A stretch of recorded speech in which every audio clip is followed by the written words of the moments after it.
देखिए, एक टॉपिक बनता है कि जैसे बहुत सारी किताबें पढ़ाई जाती है, बहुत सारे विषय जो है पढ़ाए जाते हैं प्राथमिक स्तर पर बच्चों को। उसमें से एक क्वेश्चन पूछता है, पहला तो यही पूछता है कि अंग्रेजी इंडिया में किस प्रकार की भाषा है। तो इंडिया में अंग्रेजी का जो दर्जा है वो सेकेंडरी लैंग्वेज का है। लेकिन अगर ये पूछा कि एनसीएफ 2005 के अनुसार अंग्रेजी क्या है, तो वो ग्लोबल लैंग्वेज है। तो जब ऑप्शन टिक करिएगा ध्यान में रखिएगा कि एनसीएफ के अनुसार पूछा है कि जनरली इंडिया में पूछा है। अगर जनरली इंडिया में पूछा है तो अंग्रेजी सेकेंडरी लैंग्वेज है, लेकिन एनसीएफ 2005 के अनुसार अगर पूछा है तो अंग्रेजी क्या है, एक ग्लोबल लैंग्वेज है। बात स्पष्ट है। अब इसके बाद पूछा जाता है कि प्राथमिक स्तर पर बच्चों को गणित की शिक्षा क्यों दी जाती है। क्या आप चाहते हैं बालक के अंदर कौन सा गुण विकसित हो जाए जिसके लिए आप गणित पढ़ाते हैं।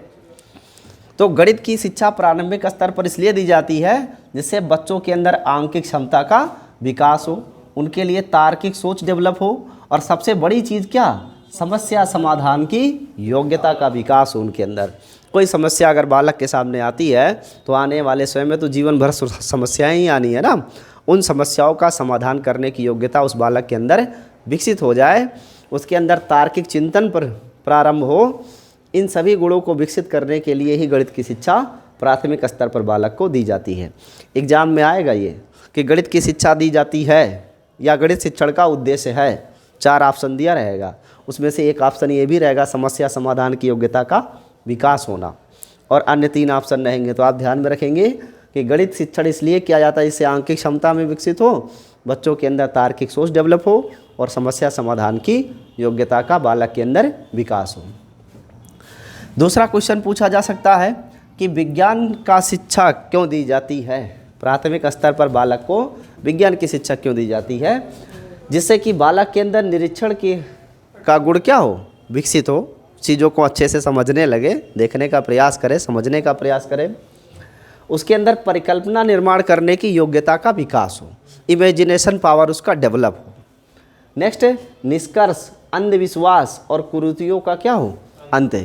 देखो, विज्ञान की ही वो देन है जो बहुत सारे अंधविश्वास और कुरीतियाँ इस समाज से नष्ट हो पाई हैं। जैसे उदाहरण के लिए पहले ये माना जाता था कि किसी को लड़का लड़का लड़का या लड़की लड़की लड़की होती है तो सारा दोष किसके ऊपर चला जाता था, माँ के ऊपर, यानी स्त्री के ऊपर होता था कि सिर्फ लड़की लड़की लड़की पैदा हो रही है, जबकि वास्तव में प्रॉब्लम किस में होता है, पुरुष में। विज्ञान ने ही ये समझाया, साइंस की ही देन है कि हम समझ पाए हैं कि मेल और फीमेल में से फीमेल में सिर्फ यक्स और यक्स क्रोमोसोम्स पाए जाते हैं, जबकि मेल में ही यक्स और वाई क्रोमोसोम्स होता है।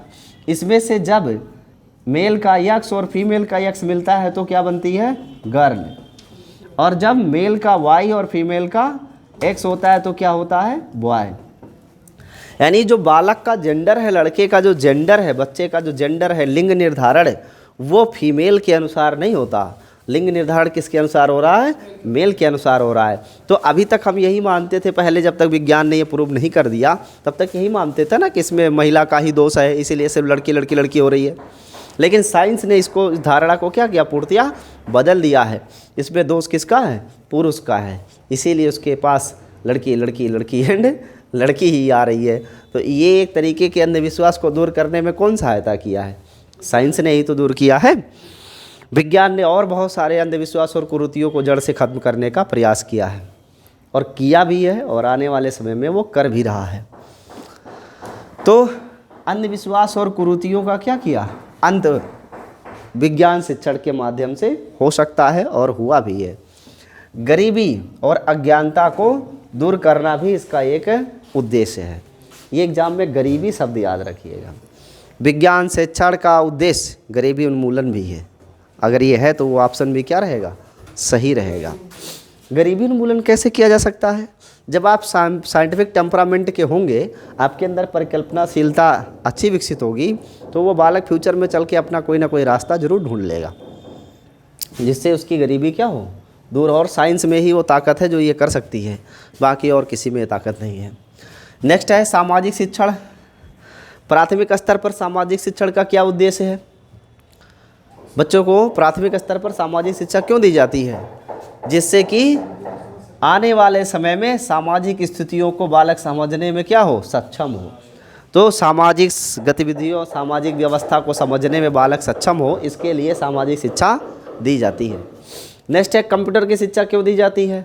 जिससे कि देश का डिजिटलीकरण हो, अब बालक का भी डिजिटलीकरण हो, और आने वाले समय में यही बालक ह्यूमन रिसोर्स बनेगा, मानव संसाधन बनेगा, और ये संसाधन देश के काम आएगा और इसके खुद के परिवार के भी काम आएगा।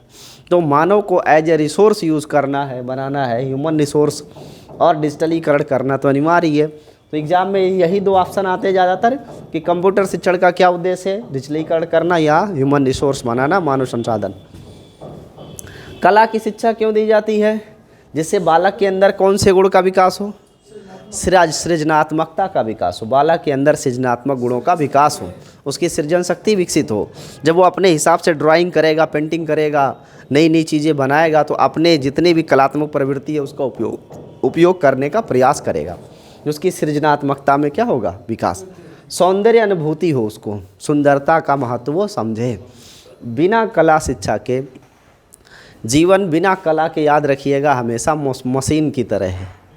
जिसको कला नहीं आती, पहनना नहीं आएगा, चलना नहीं आएगा, बोलना नहीं आएगा, रोबोट हो जाएगा।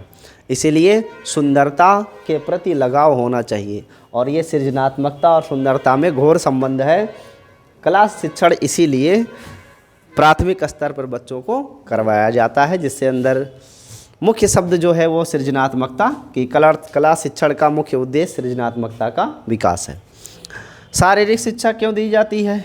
क्योंकि शारीरिक शिक्षा बालक के विकास में क्या है, सहायक है। शांति की शिक्षा, एग्जाम में कई बार क्वेश्चन पूछा गया है कि निम्न में से कौन सा पाठ्यक्रम सम्मिलित किया गया है, और वो क्या है, शांति शिक्षा। ये बहुत ज़रूरी है। आदमी के पास आज सब कुछ है, ह्यूमन रिसोर्स बन गया, सब कुछ है, लेकिन रिलैक्स नहीं है। दुनिया में शांति की बहुत ज़रूरत है, तभी ज़िंदगी अच्छे से चल सकती है। इसका महत्व क्या है, कितनी उपयोगिता है, इसको आने वाले टाइम में बालक समझे, उसके लिए शांति शिक्षा नामक एक सब्जेक्ट अलग से डालने का प्रयास किया जा रहा है। और कार्य शिक्षा क्यों दी जाती है? क्योंकि ये कार्य शिक्षा रोजगार में सहायक है। अगर बालक इस शिक्षा को ग्रहण करेगा तो भविष्य में उसे कभी रोजगार की कोई समस्या नहीं होगी। इसीलिए बहुत सारे ITI प्रोग्राम करवाए जाते हैं, जिसमें फिटर है ना, मैकेनिकल ट्रेडिंग, बहुत सारे कोर्सेज करवाए जाते हैं। इसको बोलते हैं कार्य शिक्षा, क्योंकि ये शिक्षा रोजगार परक है, इसीलिए इस उद्देश्य से ये शिक्षा दी जाती है। तो ये है सब्जेक्ट जो आप पढ़ाए जाते हैं, और क्यों पढ़ाए जाते हैं, उनसे कौन सा गुण विकसित होता है बालक में, उसका संपूर्ण। अब इसके आगे नेक्स्ट वीडियो में और बातें करेंगे। आज के लिए इतना ही।